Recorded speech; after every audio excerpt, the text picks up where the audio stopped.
요압과 및 자기와 함께 있는 모든 백성에게 이르되 너희는 옷을 찢고 굵은 배를 띠고 아브넬 앞에서 애도하라 하니라. 다윗 왕이 상여를 따라가 아브넬을 헤브론에 장사하고 아브넬의 무덤에서 왕이 소리를 높여 울고 백성도 다 우니라. 왕이 아브넬을 위하여 애가를 지어 이르되 아브넬의 죽음이 어찌하여 미련한 자의 죽음 같은고. 내 손이 결박되지 아니하였고 내 발이 착고에 채이지 아니하였거늘 불의한 자식의 앞에 엎드러짐 같이 내가 엎드러졌도다 하매 온 백성이 다시 그를 슬퍼하여 우니라. 아멘.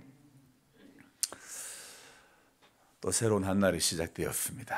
오늘도 하나님의 말씀으로 저와 여러분들이 하루를 시작하고 또 그렇게 살아내고 그렇게 마무리해야 될 줄로 믿습니다. 저는 난생 처음으로 거위라는 것을 길러보았습니다.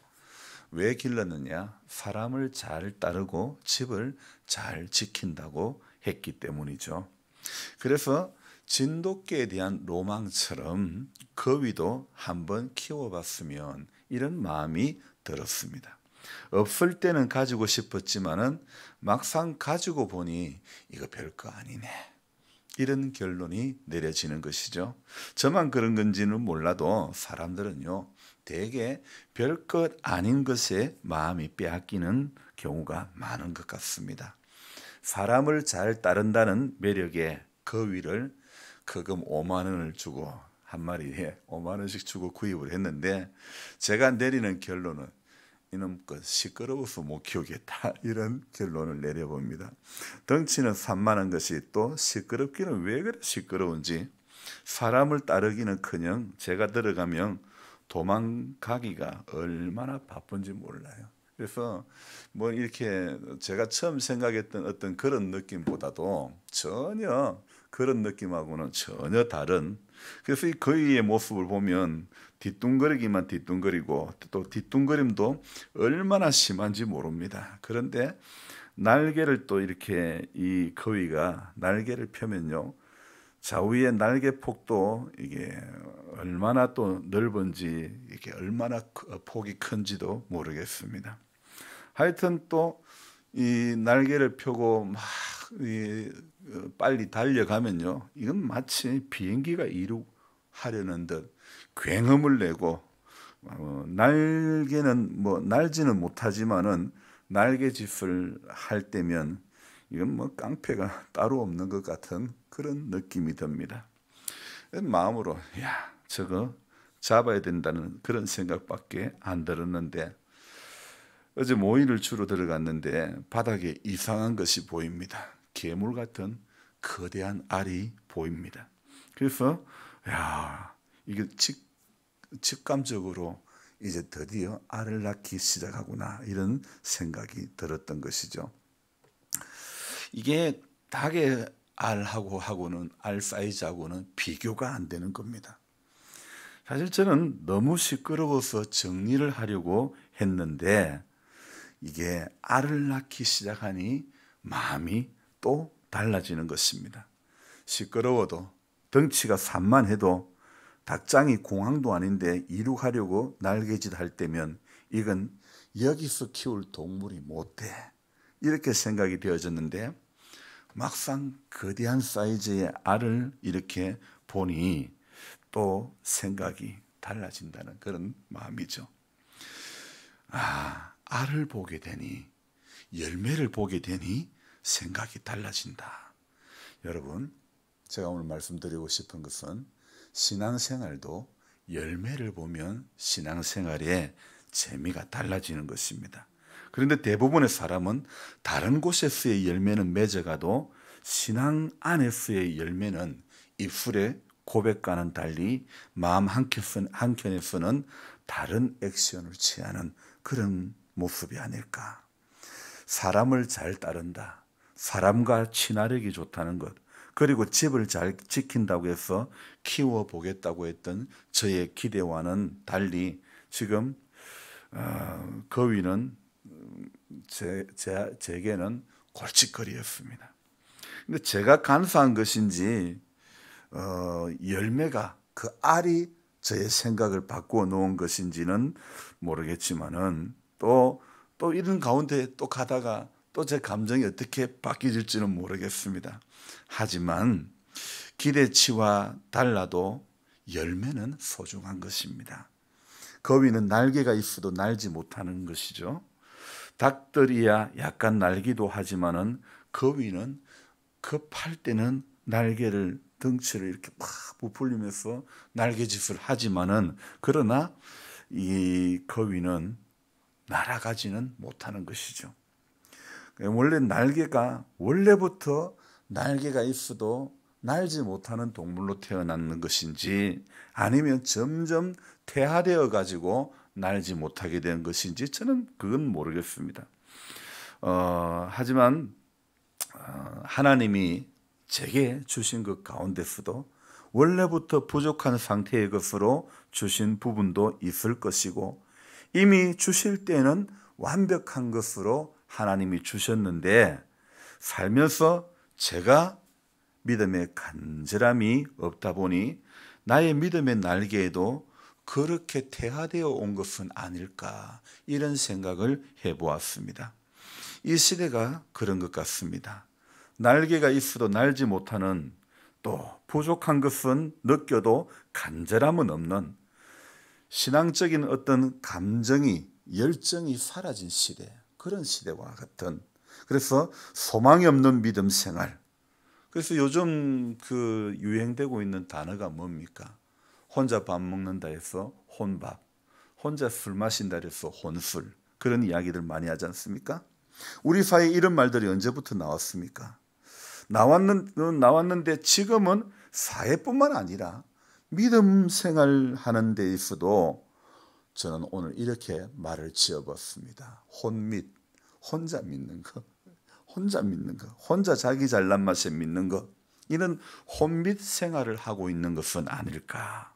공동체와 어울림이 있는 균형된 신앙의 형태라기보다는 자기밖에 자기 생각밖에 다른 중요한 것은 하나도 없는 그런 시대 이것은 마치 혼밥, 혼술이 가능하다고 해서 우리 믿음도 혼밋 어떤 이런 모습으로 바뀌어져 가는 것은 아닌지 믿음 생활은 언제나 더불어 이어야 하는 것입니다.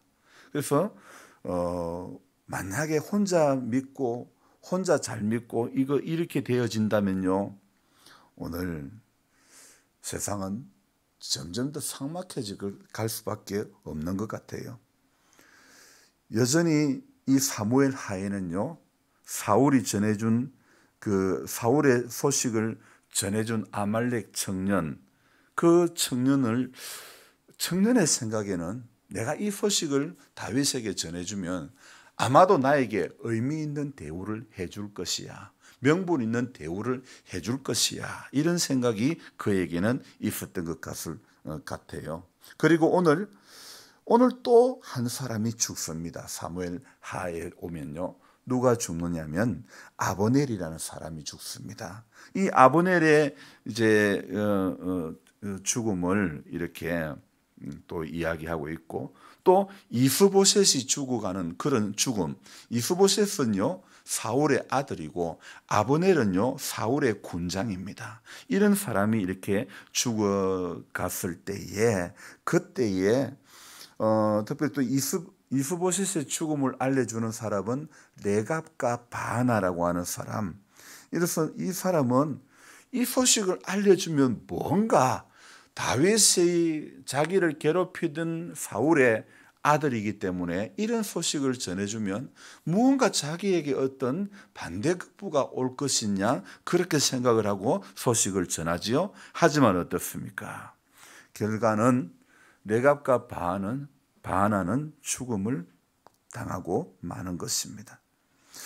그래서 적어도 저희는 이 사무엘 하에 시작되는 이 과정에 몇 사람의 죽음을 보면서 이 죽음 앞에 다윗의 모습이 어떠했는지를 이렇게 돌아보면서 야 다윗이라는 사람이 이 사람에게는 이런 가치관이 있었구나, 이런 것들을 발견해 봅니다.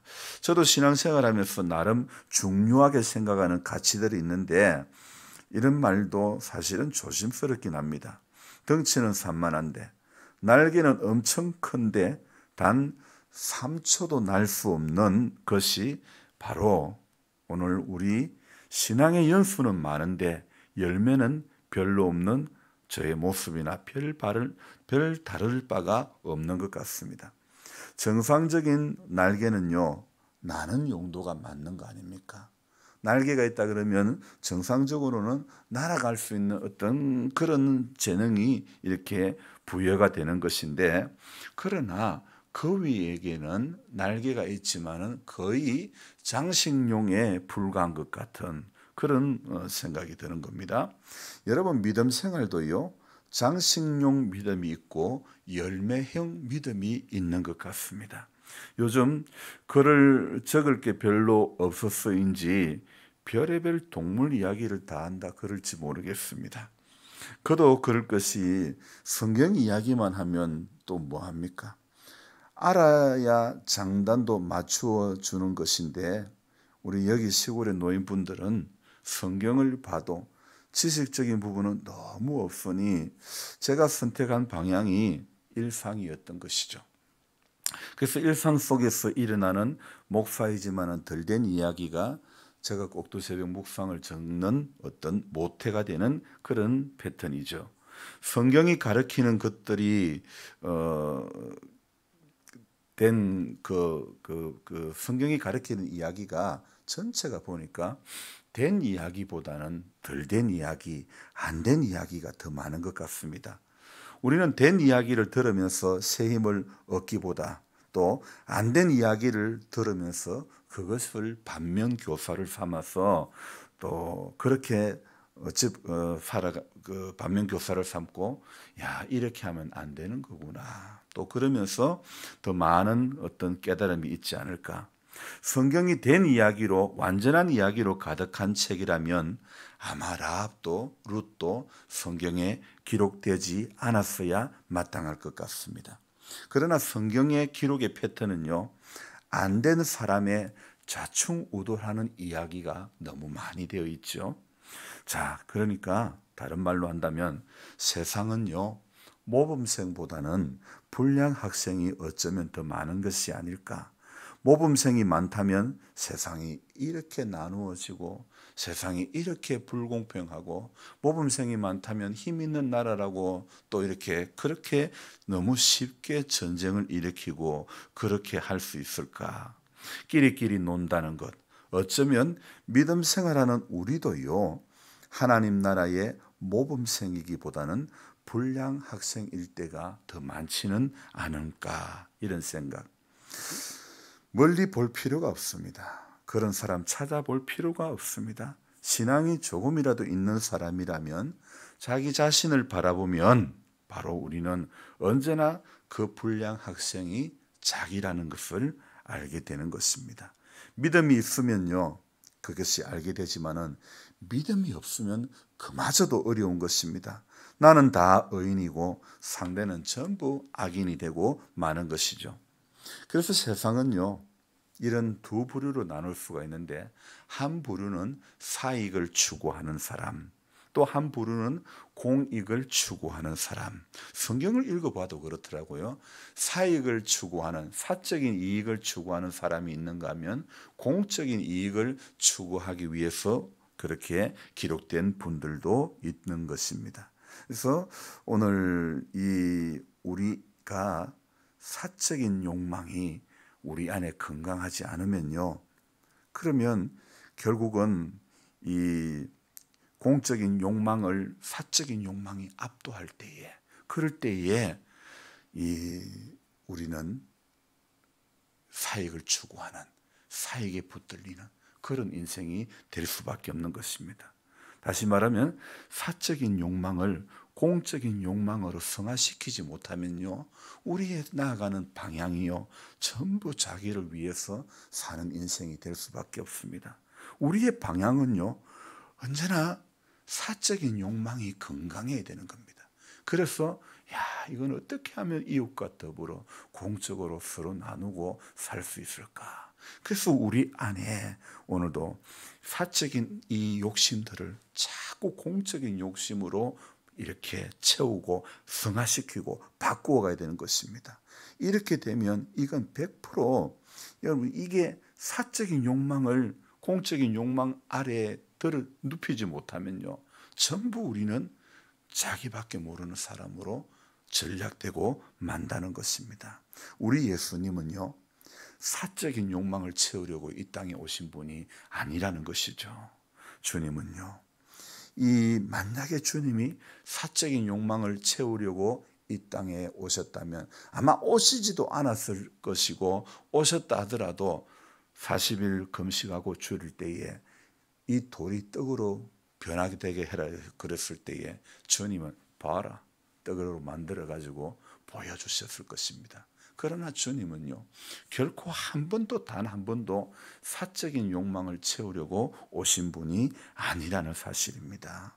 그래서 우리 예수님은 언제까지나 공적인 욕망에 붙들린 그런 삶을 이 땅에 사셨습니다.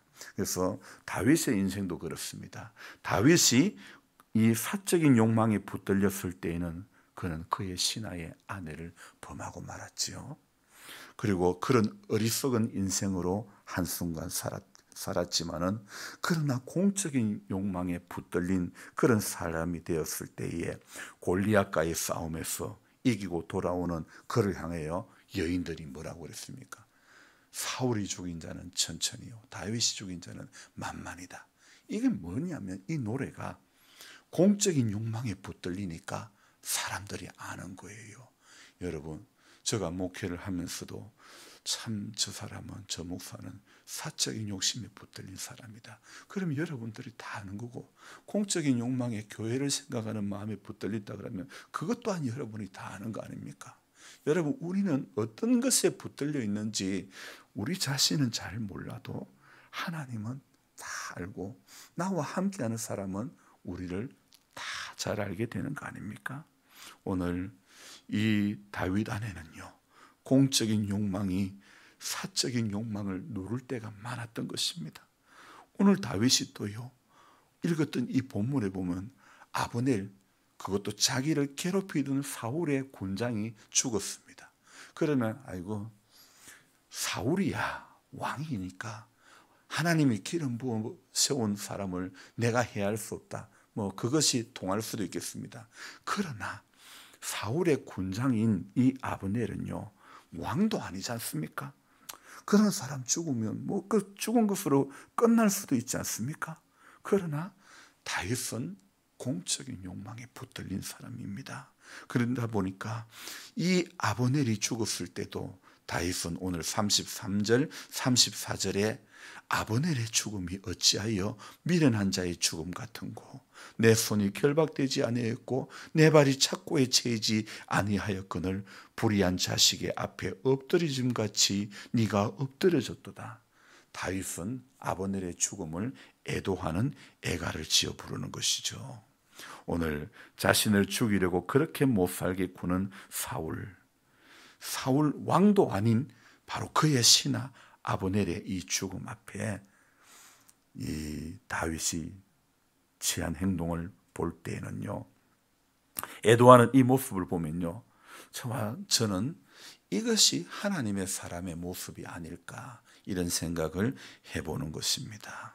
그래서 사적인 욕망을 채우려는 인생이 아니라 예수님처럼 공적인 욕망을 채우려는 사람들이 많아질 때, 그때에 이 세상은 평화로운 세상이 될 것입니다. 그리고 공적인 욕망을, 공적인 유익을 채우려는 인생의 길 앞에 주님은요, 어떤 은혜를 주시느냐.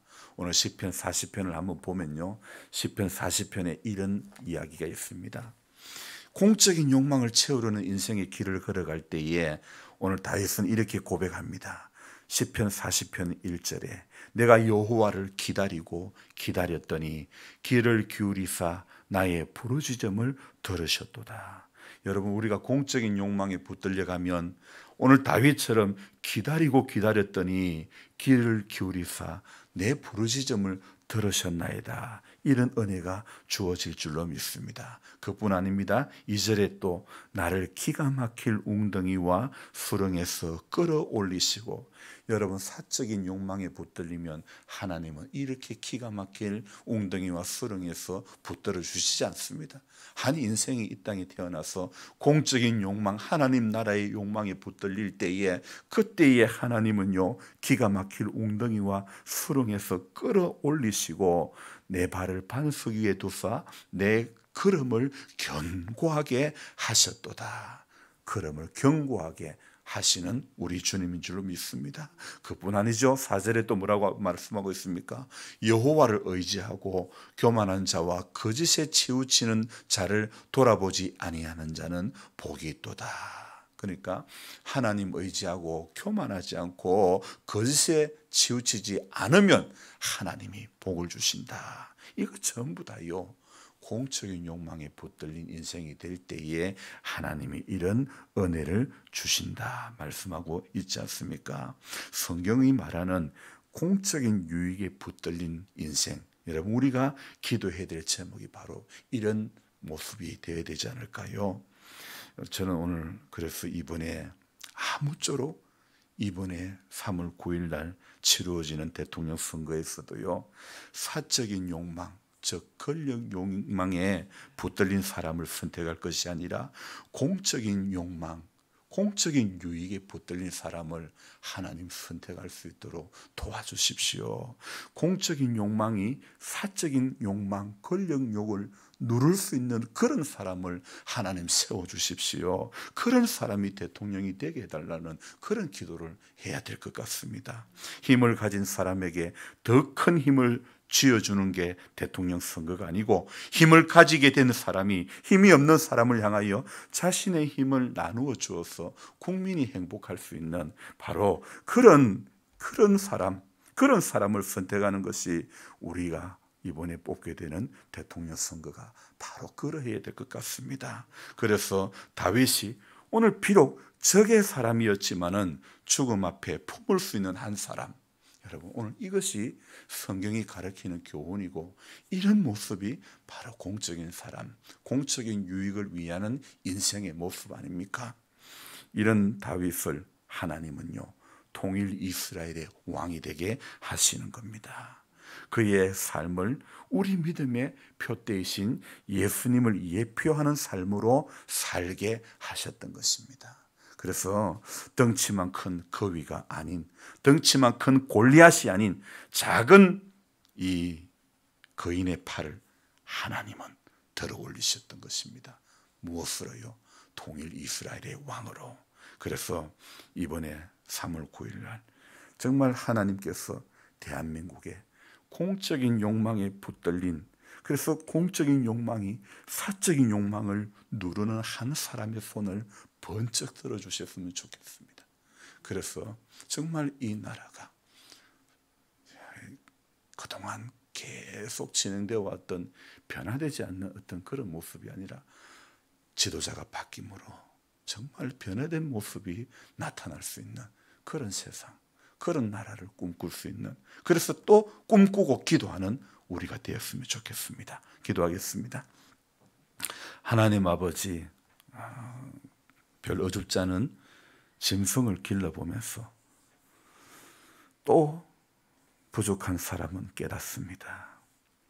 덩치는 산만하고 날개짓은 거대한데 열매가 없었던, 시끄럽기만 하고, 오늘 우리가 하나님의 사람으로 사랑이 없으면 마치 소리나는 구리와 울리는 괭가리가 되고 마는 그런 인생으로 살 수밖에 없는데, 하나님은 오늘 이 다윗이라는 한 사람, 공적인 욕망이 사적인 욕망을 누르는 이 한 사람을 부르셔서 나 여호와는 중심을 보신다면서 다윗 안에 있는 이 사적인 욕망이 공적인 욕망에 붙들리고 눌리는 이 가능성을 보시고 하나님은 다윗을 기름 부어 주신 줄로 믿습니다.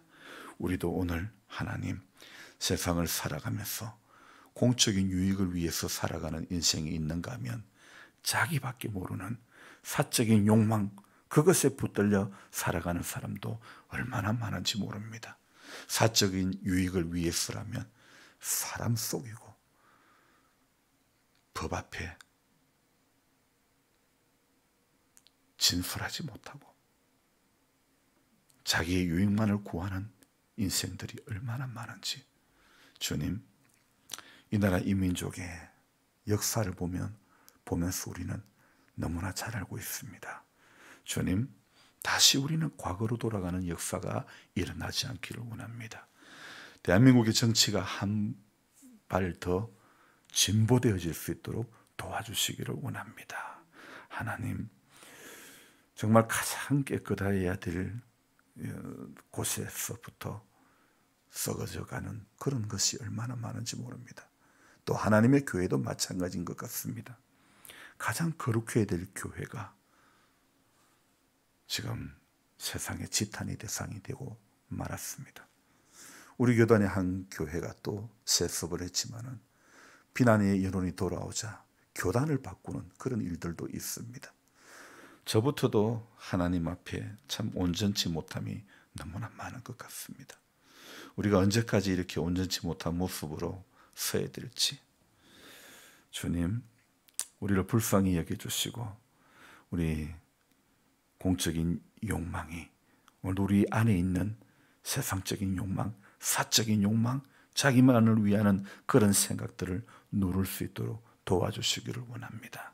그래서 하나님 아버지, 이 땅에 세워질 귀한 일꾼은 정말 공적인 욕망에 붙들린 사울의 이 죽음 앞에 애도할 수 있고, 그의 신하의 죽음 앞에서도 애도할 수 있고, 또 사울의 아들의 죽음 앞에서도 애도할 수 있는 이런 한 사람, 모든 것을 품을 수 있는 이런 한 사람처럼 주님, 세워지는 귀한 일꾼은 모든 것을 품을 수 있고 또 이렇게 건강한, 사적인 욕망이 건강한 한 인생이 되었으면 좋겠습니다. 주님, 마음이 아픈 사람으로 세워주시기를 원하옵고, 우리는 기도하면서 또 끊임없이 세워진 것으로 투표의 결과로 끝내지 않고 임기 내내 대통령직을 잘 감당할 수 있도록 우리 교회들부터 기도하게 하여 주옵소서. 무슨 일이 있을 때만 기도하는 것이 아니라 늘 위정자를 위해서 기도할 수 있는 우리 교회가 되어지게 하여 주옵소서. 연로하신 성도님들, 오늘도 새 힘을 더해 주시기를 원합니다. 몸도 마음도 연약합니다. 그러나 우리가 그토록 불렀던 찬송가의 가사처럼 새 힘 받아 살겠네. 몸도 마음도 연약하나 새 힘 받아 살겠네. 주님, 새 힘 받아 살게 하여 주옵소서. 새 은혜 받아 이기게 하여 주옵소서. 광야와 같은 인생의 시간, 남은 시간, 주님, 사사로운 욕심에 끌려서 자기밖에 모르는 추하게 늙어가는 우리들 되지 않게 해주시고, 주님, 인생의 남은 시간, 주님처럼 바울처럼 살게 하여 주옵소서. 귀하신 예수님의 이름으로 감사하며 기도드리옵나이다. 아멘. 간절한 마음으로 주여 부르고 기도합니다. 주여! 주여!